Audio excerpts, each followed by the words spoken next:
Hello दोस्तों, स्वागत है आपका आपके अपने YouTube channel IQ classes online पर। दोस्तों, आज की क्लास में हम फिजिक्स का मोस्ट इंपॉर्टेंट टॉपिक यांत्रिकी या मैकेनिक्स के बारे में डिस्कस करेंगे।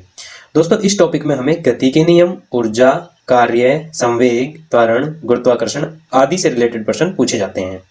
दोस्तों, आज की क्लास में मैं आपको टॉप 25 क्वेश्चन MCQ की फॉर्म में with details and extra fact कराने वाला हूं।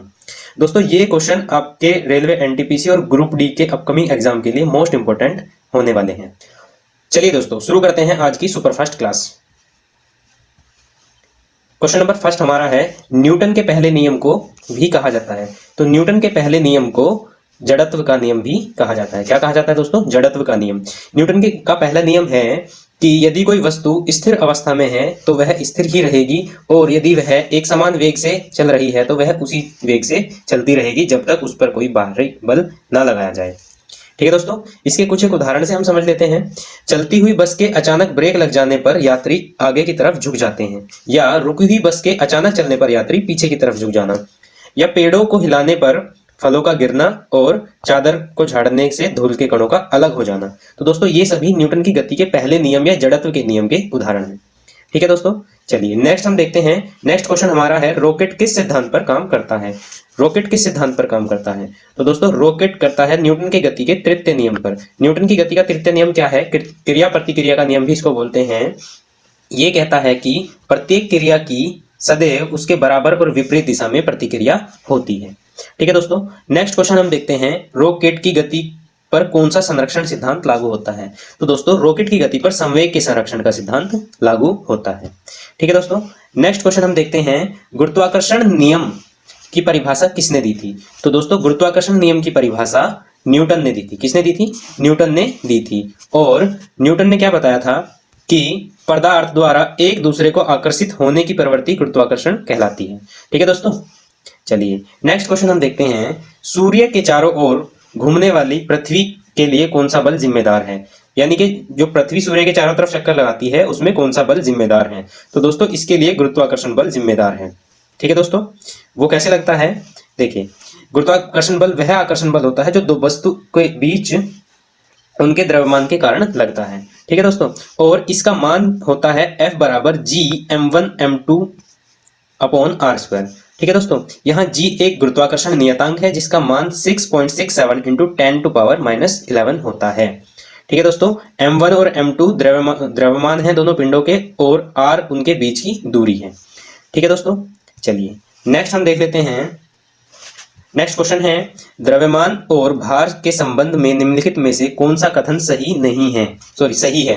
तो पहला है कि द्रव्यमान परिवर्तनीय है, ठीक है, भार अपरिवर्तनीय है, द्रव्यमान अपरिवर्तनीय है, या उपरोक्त में से कोई नहीं। तो दोस्तों, अगर हम द्रव्यमान की बात करते हैं तो द्रव्यमान हमेशा ही निश्चित रहता है, यह बदलता नहीं है। ठीक है, भार बदल जाता है। ठीक है, भार बदल जाता है, लेकिन तो ये ऑप्शन भी हमारा गलत हुआ। ठीक है, ये ऑप्शन भी हमारा गलत हुआ। तो नेक्स्ट हम देखते हैं, द्रव्यमान अपरिवर्तनीय है।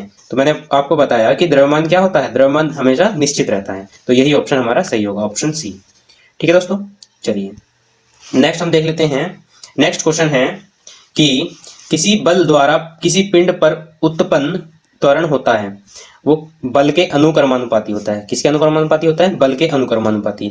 देखिए, ये फॉर्मूला होता है न्यूटन की गति के दूसरे नियम से, ये फॉर्मूला डेराइव होता है कि F = ma।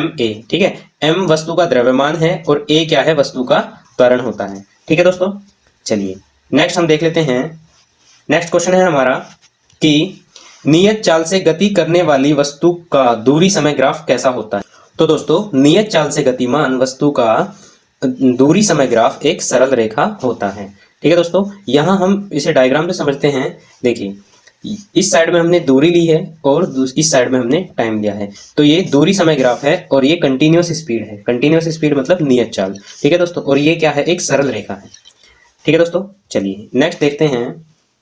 नेक्स्ट क्वेश्चन है हमारा, लिफ्ट में मनुष्य का प्रत्यक्ष भार वास्तविक भार से कम कब लगता है? तो दोस्तों, प्रत्यक्ष भार वास्तविक भार से कम तब लगता है जब लिफ्ट तेजी से नीचे जा रही हो। ठीक है दोस्तों, जब लिफ्ट तेजी से नीचे जा रही हो तो भार हमें कम लगता है, और जब लिफ्ट तेजी से ऊपर जा रही हो तो भार हमें ज्यादा लगता है। ठीक है दोस्तों, और एक कंडीशन होती है, अगर लिफ्ट की रस्सी टूट जाती है तो हमें भारहीनता का अनुभव होता है। चलिए दोस्तों, नेक्स्ट क्वेश्चन हम देख लेते हैं। निम्न में से कौन आभासी बल है? तो आभासी बल की बात करी जा रही है, तो आभासी बल कौन सा है? अपकेंद्रीय बल। तो अपकेंद्रीय बल कैसा है? आभासी बल होता है। ठीक है दोस्तों, ये अपकेंद्रीय बल वृत्ताकार पथ पर केंद्र के बाहर की ओर लगने वाले बल होते हैं। ठीक है दोस्तों, और ये आभासी प्रकृति का होता है। चलिए नेक्स्ट क्वेश्चन हमारा है, जब किसी पिंड को द्रव में डुबोया जाता है तो उस पर कौन सा बल कार्यरत हो जाता है? तो दोस्तों उस पर उच्छेप और भार दोनों बल एक साथ कार्यरत हो जाते हैं, यानी कि ऑप्शन डी हमारा सही हो जाएगा। ठीक है दोस्तों, चलिए नेक्स्ट क्वेश्चन है, बॉल पेन किस सिद्धांत पर काम करता है? तो दोस्तों बॉल पेन गुरुत्वीय बल के सिद्धांत पर काम करता है। किस पर काम करता है दोस्तों? गुरुत्वीय बल के सिद्धांत पर काम करता है। दोस्तों बॉल पेन में अपेक्षाकृत अधिक श्यानता वाली या गाढ़ी स्याही, गाढ़ी नहीं है, गाढ़ी है, गाढ़ी स्याही भरी होती है। यह स्याही एक छोटे बॉल या गेंद द्वारा धीरे धीरे छोड़ी जाती है। जब लिखने के लिए पेन को कागज पर घुमाया जाता है तब यह कागज के घर्षण पर घूमती है तथा गुरुत्व बल के कारण स्याही कागज पर आ जाती है। ठीक है दोस्तों, चलिए नेक्स्ट हम देख लेते हैं। नेक्स्ट क्वेश्चन है, लैंप की बत्ती में तेल किसके कारण ऊपर चढ़ता है? तो दोस्तों लैंप की बत्ती में केशिकीय घटना के कारण तेल ऊपर चढ़ता है। ठीक है, क्योंकि रुई की बत्ती में असंख्य केश नली होती हैं जो केशिकात्व के कारण तेल को ऊपर चढ़ाती रहती हैं। दोस्तों केशिकात्व का जो गुण होता है वो द्रव में होता है जो गुरुत्व के विरुद्ध उन्हें ऊपर चढ़ने में मदद करता है। ठीक है दोस्तों, चलिए नेक्स्ट हम क्वेश्चन देख लेते हैं कि दाब के मापन के लिए किस यंत्र का प्रयोग किया जाता है?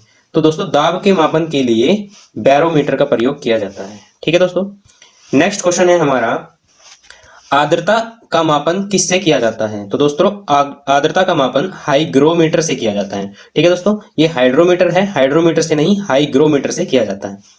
चलिए नेक्स्ट क्वेश्चन है हमारा, नेक्स्ट क्वेश्चन, पवन की गति को नापने वाला उपकरण क्या है? तो पवन की गति को एनीमोमीटर से नापा जाता है।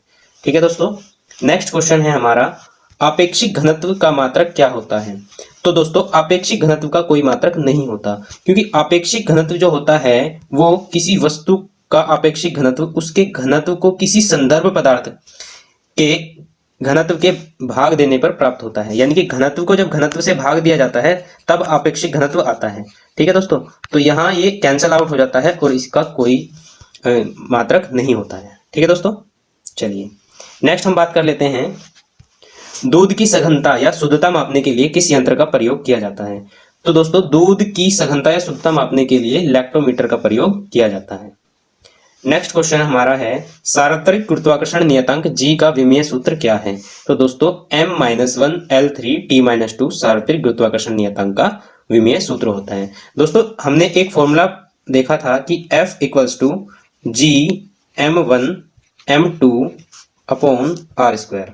ठीक है दोस्तों, तो यहीं से हमने G की वैल्यू निकाल ली है कि F r² M1 M2।